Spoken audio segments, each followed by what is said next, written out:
Bonjour fidèles internautes, bonjour, je vous aime tous. Ezali Wabino Sephora Kings. Il y a Tindika TV, Mikolo pour la retrouver ngai na Tindika TV pour s'abonner et c'est juste bot beta Tindika TV pour cause d'informations ezali précises, réelles na Tindika TV. Je vous aime tous. Tindika TV, number one.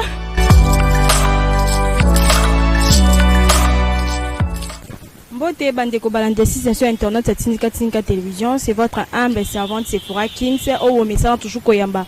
Bisika nyo so basanga na biso message na kokutela na bino. Merci pour notre fidélité, vous l'avez toujours la carte Tindika télévision. Donc vous continuez à s'abonner massivement à la carte Tindika télévision et ça là vraiment malamu. Quand moi je salue mes boss papi Kelina refin qui sombe mbote beli sous na beli ti mwanta mote mali datango fidèle internaute on a cadre ya koye la bino toujours l'actualité du jour ndeto message koye la bino nazali ngamote plutôt nazali na mwana mboka prophète Ezekiel auto message toujours ko ça na analyse oboya bara toujours na carte ya betando miki la bino na carte Tindika télévision to komeka ko analyser moi ba question nga nazali nango ba réponse ko zala na ngambo na ye ndenge toujours bo message ko yambango mbote mwana mboka prophète Ezekiel. Oui, mbote madame Sephora, merci. Moi kala. Oui, toza wana toza toujours concentré na makambo etali mboka, toza concentré na évolution ya makambo mboka, toza concentré na makambo ya minene foto sa na mboka.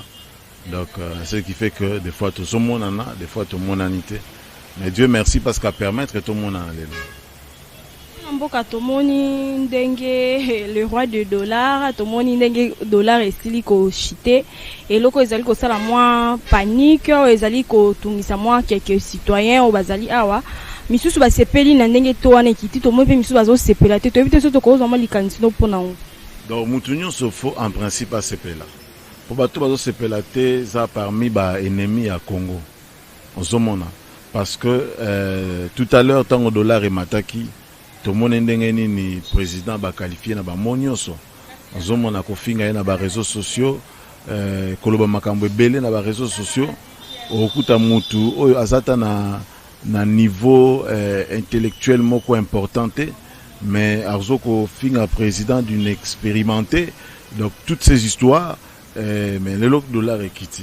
Donc c'est-à-dire toujours féliciter car ça ba signaux il y a makam ya malam ozoya ebele liboso. Voilà.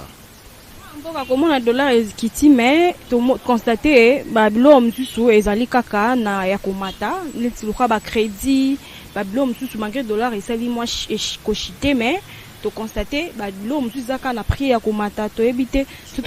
Je crois que le gouvernement a la responsabilité à fixer population pour fixer babilo ko nyonso wana natango kala to ebaki que ba prix o nyonso te kamarata ata tomate eza gouvernement mtazo ko fixer prix à tomate mais lelo et comment mutu na mutu selon na prix na ye selon ndenga la muki na ndaku selon analyse ya ba bénéfice ozo luka sala selon ba exigence to ba urgence na ye a che prix mo ya biloko ndengwana.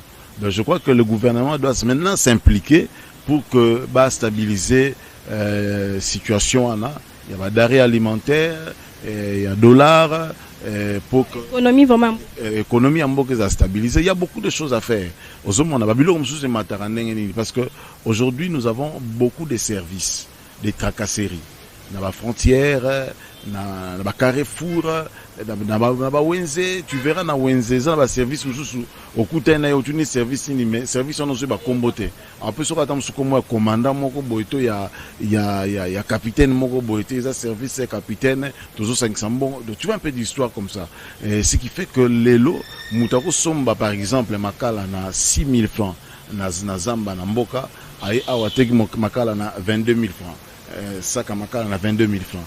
Donc de mboka après ça à sombi tia koma awa kukuta na 50 tracasseries. Donc c'est tout à fait normal mutande ngwana a sala eloko a kosala on a pour ne fisc à retirer ba monyo ba usurpateur ba zuye tout au long ya chemin. Vous comprenez? Ici ça relève maintenant de la responsabilité, il y a gouvernement, il y a ko luka ko s'impliquer na ba dimension nyonso, ministre économie, ministre intérieur, ministre à budget, tous ces gens là ils doivent se mettre vraiment ensemble pour que ba éradiquer moi fléau oyo ya escroquerie au salama na kati ya mboka na biso. Mais déjà lorsque nous voyons dollar ko kitane ngwana ezaba signaux moko ya malamu. Et je crois que Moutou Nyonso Lingara Congo, et Moutou Nyonso Zana 100 Congolais, à sentir déjà odeur, il y a beau vivre dans le Congo. Donc voilà, Zabiloko Tozo, pour féliciter en gros, je crois qu'il y a belé à Malam et Zoé Liboso, faut pas s'inquiéter pour les manger et les boire. Dollar et Kiti, c'est hier. Donc manger, les boire et Rokita Nango. Donc aujourd'hui, j'ai remarqué, je me suis dit, bon, Namo Fona ça un peu tourne à transport. En commun, j'ai vu que l'esprit de vie, ou bien l'esprit de vie, transport, comment il 700. Le lot est comme 500. Oui, 1 giga, il y a un réseau moko, comme ça qu'on a 150. Il y a un lobby, comme 100. Donc je crois que avec, au fur et à mesure nous évoluons, les choses vont s'améliorer dans les bons. Parlons de la tracasserie routière, que ce soit ici à Kinshasa, to ailleurs, to dans la province. Système ya tracasserie ndenge comment vraiment ko sala mamakas ko mona ya mo ba roulage, ko mona ba soda ya mo ko diembela pona ko traka ko kanga bato ba moto, ba taxi et tout. Donc to éviter ce qui ezalaka nini, moi message tout mo maloba pa na so to ko maloba ezali pona bato nyonso bazana ba responsabilité. Inspecteur provincial, il y a la police, inspecteur provincial, chef à district, ils doivent aussi s'impliquer dans le makambo nyonso. Les arrêtés gouvernement, bango peut pouvoir s'impliquer dans le makambo. Pour la tracasserie, nous sommes des hommes en tenue. Nous ne pouvons pas tracasserie en England. Donc il faut que bah s'impliquer, bah un peu qu'on éradiquer, bah bloquer, il y a le lengwan. Le lot n'amboka ou le lot pose au transport. Il faut kangi le transport, soit kangi le faut foutre un bon, soit foutre le bon côté, il y a kangi portière pour na moto, foutre un bon à côté. Donc et comme tout à fait, et comme tout un job. Aux abilo que existait te n'amboko. Aux hommes même parce que moutazo peut ça parce qu'il a soit pressé parce qu'il doit partir. Toutes ces histoires là, les abilo qu'il faut qu'on revoie rien. Il y a un très grand travail, il faut ça là autour. Il y a les camois là, batonio soit dans la poste, il y a la responsabilité. N'amboka oyo. Il faut bah revoir un peu la troupe na bango, bah revoir un peu la structure na bango et c'est aux alamala mingi. Au moins par exemple au comme on a Carrefour mo ko tata mususu 18 roulages. 18 roulages pour dire ba Congo centre. Fou moko. Bo siko poussa na mamuke plus coup ba roulage il fallait bazala bazate. Ba ko s'entasser quelque part on a pourquoi parce qu'ils savent que ba sala ba magui na bango. Alors toutes ces choses il faut ba changer.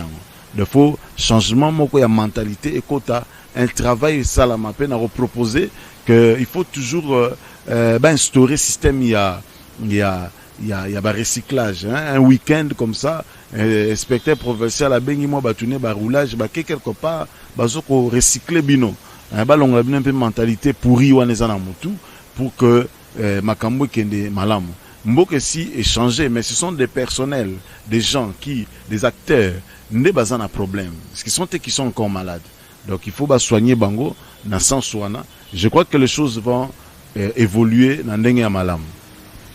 Prophète Ezekiel tozali komona uta tata ekolo akomi président ba place msusu alaki ya kobeba ba classe ekomi ya ofele malgré que bablo msusu il y a des gens bazon dimate que président la biso Félix Antoine Tshisekedi azali ko sala makambo ezali ko sepelisa bango toza komona banzelo ezaki ko bukana baza ko sala et tout to ko zo mali lobono to ko loba ete banda komi na bokonzi na enyo ezali ko tambola malamu.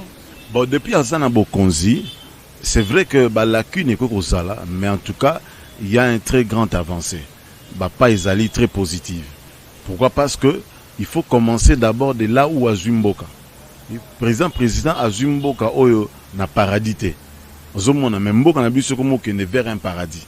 Ozolana Azumboko dans une prison, Azumboko dans le pavé. Ozomona dans un pays où nous étions en problème avec même des pays voisins. Au Congolais soit que pas voisin, il faut pas bétailler, soit moni, il faut pas lapider, il faut pas benganayer. Donc nous étions un peuple ridiculisé, ridicule partout dans le monde. Alors les lots a meki quand même qu'on ramenait moi sans sa personnalité, pas crédibilité wana autour il y a ba voisin, na biso nyonso décideur du monde au tourna qui biso do lelo se tourner vers biso. C'était un très grand travail. Ils ont travaillé au salango en un clin d'œil boité. Alors maintenant à ça qu'on se concentrer dans le travail interne. Alors on a le travail interne qu'on traquer un peu corrupteurs, corrompus, détourneurs, toutes ces histoires là. Et puis donc ici nous voyons que toujours évoluer très positivement. Makambozo qui est très bien. Bande qu'on a besoin de diaspora. Ce qui est déplorable, au moins en Moutazana à la diaspora, a sali 18 ans na poto, 18 ans na mboka a sali loroté, a investir te. Azawana liboso ka na vidéo ko finga après ko finga na beni kuna batu azokufa mais soko tunie bosala collecte nini po botinda ta mbongo na beni pas ya bateau bazoko zala violer bazokufa toutes ces histoires batikala ko sala yango te ozomona. Donc ce sont des gens tu dois comprendre que ce sont des combattants qui combattent pour des fins aux izali intérêt na bango moko privé intérêt na bango privé ba personnel ba mususu bazo ko justifier mikana na bango nde ba vendre na mboka bapaya. Il faut ça la moi trouble, il faut moi finga pour expliquer qu'on a que là-bas ça ne va pas. Mais non, tout va bien. La diaspora, il faut comprendre que Mboko ils ont changé ma casse. Ils ont changé ma casse. Le président est là, il est en train de travailler, il est en train de bosser. Et loko tout cas on a été un président bosseur na niveau ana. Peut-être que le Congo est trouvé grâce il y a reçoit un bosseur, ils ont mon ami sur Batunyoso. C'est un humain à sa famille, mais il se bat jour et nuit. Il se bat corps et âme, bec et ongle pour que Makambo Izala et que Malam. Donc les choses sont en train d'évoluer. En tant que Congolais, nous devons l'encourager, nous devons le soutenir, nous devons prier pour lui. J'ai beaucoup loué l'action ya Ndekonabiso Moussa Nzambe, pasteur Mapasa Baolimo. Oyo a organisé plateau moko uniquement de prières pour les chefs de l'État. Ce sont des gens pareils de ton apôtre. Nous n'avons pas besoin des gens oyo soka vandi nanda kwa raisonner tout ba raisonner na bato yo balinga mboka te aleki na TV on a mon esprit de mort. Esprit de mort réseau ya moi tel na zomona makila na mboka non, ce sont des choses oyo mboka na biso na besoin na ngote. Au mona mutaleki na TVT nazo senga na ba pasteur nyo suboza la reconnaissance na mbongo bolia. Est-ce que le Congo a besoin de ces choses? Donc mona musali mususu ya nzambe pe koleka okaote ba résultat ndenge bimaki ezaki conformité mais siko conformité à résultat aux alrape na yangote. Donc ozomona kisa batukaka balati soutane balati bible pour na ko distraire libota na nzambe ko distraire peuple congolais. Donc ces choses sont déjà révolues. Tozonga na kati ya musala, travaillons tous pour que Congo na biso ezala malam. Congo ezala ya président Félix Tshisekedi te. Les leçons qui ont souhaité que président Félix a échoué dans le mandat nae. Cela veut dire que tu souhaites le malheur de tout un peuple. Alors, c'est ça, parce que ce qui a échoué, c'est le peuple qui va souffrir. Nous avons souffert pendant 18 ans, pourquoi? Parce que le président, les sénateurs avaient échoué. Et quand il a échoué, conséquence, c'est un épisode de tout que Soufaki. Donc, un homme congolais, un homme averti, un homme conscient, doit soutenir le chef de l'État. Asa Moussala nae malam, pour mboke zala malam. Et puis, je vous signale déjà que vous avez malam, parce que les Amakambo Bisso, Basala Nzambe Tokotiang. Malgré insultes et injures, parce que si au Congo, on insulte même pour rien. Donc quand on est au sein de l'émission, on a mutumo quand on a talibo, atik injure. Donc c'est ça les Congolais. Yango mona kanalba toujours sur côté na ba réseaux sociaux pour découvrir que celui-ci est un Congolais, ils ont insulte, injure na mambalokuta. Donc il y a des Congolais, on a besoin de discernement, prophétie pour y oh ils Congolais ndé asenga demande d'amis. Kotaka ko sozo mona insulte belé injure. Donc comprendre que c'est un Congolais qui fait ces choix comme ça. Donc ça dit que nous devons le soutenir. C'est lui que Dieu a placé dans Mboka na biso. Nous devons prier pour lui et travaillons tous pembeni na ye pona tote le misamboka oyo afin que tout tika héritage mo malamu pona bankitani na biso ce qui est sozongité. Mboka prophète Ezekiel to beta pe mo lisolo ya basala nzambe yo pozali moko ya mosala nzambe ndenge bazali koloba maite basala nzambe bakomi kokota mingi na makambo etali politique tozali komona izala ba pasteur izala ba sango affaire ngo ezoyebana te soki politique nde ezali na mbongo toki pe ezali na eloro ni donc oyeba te tokozo mo éclaircissement par rapport na kolobela politique za mabete kokota pe politique ya mabete eza lokolo za mosala nzambe oza enseignant eza lokolo za mosala nzambe oza no militaire eza lokolo za mosala ya nzambe ozali na profession moko bozo sala mais kokotela ngo na ndenge ya mabe oyo tozomona bandeko na biso bazokota ndeza mabe ozomona kokota ozomona objectif ezaka ka mbongo te mbongo tel il faut ebima mbongo boye ebimaki o ndenge za boye bino boliaki mbongo kuna bondimaki te kote boye kolia susu mbongo donc babiloko wana tozana besoin nango te oya ba kuba okamati opelisi moto sika moko place moko bimi lokola monsantu oyeko luka ba solution tu te fais passer pour un innocent alors c'est cette mentalité là c'est ce que auto lingite na kati ya bandeko na biso yo bazosimba Bible les hommes des églises il faut ba se repentir na comportement wana. Donc je pense que ceux qui bamunique et kolobela mboka bakokate prêchons l'amour dans les églises, prêchons l'amour aux Congolais. C'est ce que nous faisons. Je le fais tout le temps. Je prêche l'unité na peuple congolais. Le peuple congolais faut la uni, peuple congolais faut lingana. Ozomona. Donc côté la yango na modelo bande ko na biso ba côté liyo yo nde yango ne tozo condamner. De faut côté yango na sens constructive. Ya ko construire côté la eloko nini Congo za nango. Dans la terre intérêt. Ça dit que intérêt nango ezali kaka ke mboke ke liboso parce que so mboke ke liboso yo ndo pambami priez pour votre pays car votre bénédiction en dépend. Donc quand vous travaillez pour le pays aussi votre bénédiction en dépend. Ça dit que d'office au pambama celui qui travaille à l'hôtel mange à l'hôtel. Tu travailles pour ton pays où tu vas manger les fruits. Il y a travail aux osala aux omona que ya kokoti sera division katina batu. Ces hommes des églises, il y a des hommes des églises qui ont séparé les gens. Yo mona un homme des églises comme ici comme bazo sala l'élection a boyi batu tel parce que baza bakasayen. Est-ce que vous pouvez imaginer? Tribalisme. Voilà. Donc ça dit que et tu te dis que serviteur de Dieu, tu te dis Mosali Nzambe ozumi loba yonde vraiment non, mais tu divises les gens. Yo lingi bakasayen te ponani. Est-ce qu'un Kassayen n'est-il pas un Congolais? Ozomon, c'est un Congolais. Donc ça dit que biloko photo tika yango na kati ya mboko yo Congo. Parce que zana ba parti moko te yo province moko te ba ko longola pe mboka oyo etikali soki lelo ba longoli par exemple bato ba inaka Kasai bazui Kasai ba efasa na carte ya Congo. Est-ce que Congo est sous Congo? Ezala Congo te. Surtout qu'ils appellent na centre.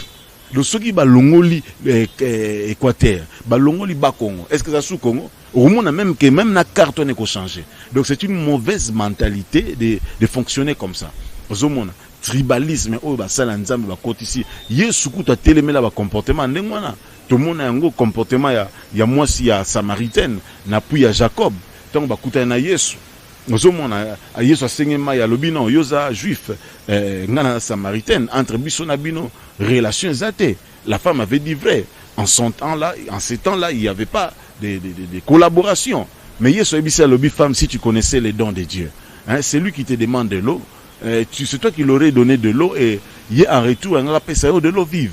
Donc c'est ça le comportement, la mentalité biso basai nanzambe photos anango. Il faut tous la rassembleur, tous sangi sabat, tous abatu bien diviser batute. Un monseigneur nzambe qui ne respecte pas les autorités établies. De yo comme ça parce que on a facilité tam sur mona mokonzi mboka alors comme c'est pe loko la jouer on a facilité auquel ko vilipandeye on a facilité ya ko yango en tout cas na zape na makambo bele mukono kuta na mokonzi mboka na ko expliquer le lengeni il faut un comportement parmi ba tumususu donc somona donc ils ont ba mentalité oyo il faut elongwa kati ko éradiquer yango dans les chefs de les Congolais, des hommes de Dieu, autozoloba, et à Malamute. Congo, il faut tout lingana.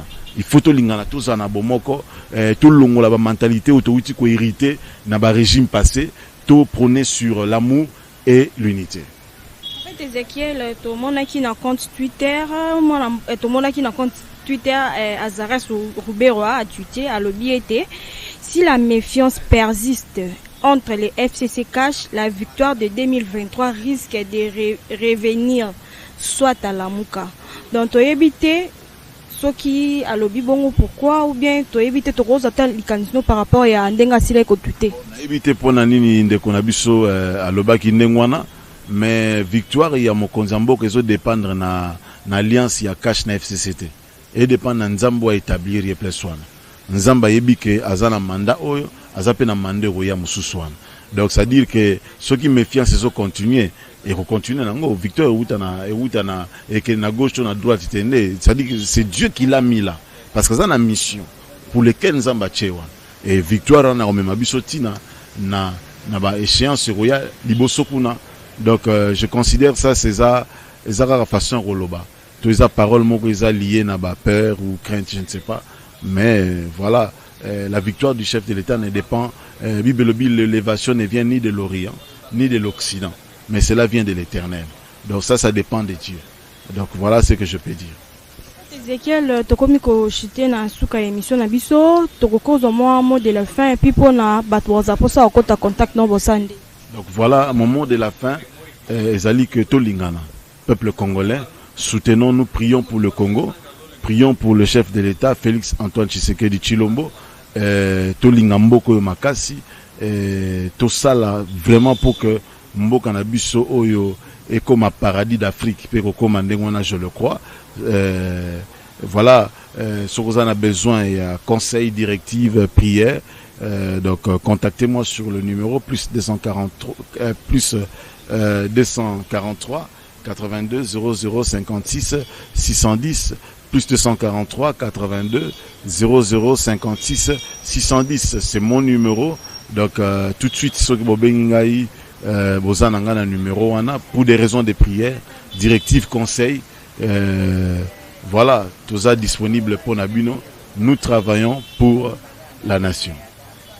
Merci, prophète Ezekiel. Fidèle internaute de Komina Souka émission na biso. Merci pour la fidélité. Bozala kiwana ebele ya côté les m'appelle na kolanda biso na katinka télévision. Na kopesa bambote ebele na bainyo so ba mesala kozala wana pour soutenir ngala ba conseil. Na bosani te mon vieux Jacques Bengoli depuis États-Unis. Papa na Octavie na Esdra na Brielle. Na bosani te mon vieux. Na bosani pété le commandant Patrick Boulaboula depuis Paris. Na bosani te Chige Lutadi la depuis Paris, pe na bosagnote Clarisse Numbla sociale depuis Lubumbashi, pe na bosagnote Gemma Kindwelo depuis Magester, na bosagnote donc na bosagnote chaque cameraman na azala toujours là pour ngai na Mike Luzayadio na bosagnote donc fidèle internaute tout le monde na balasima, on se dit bye bye.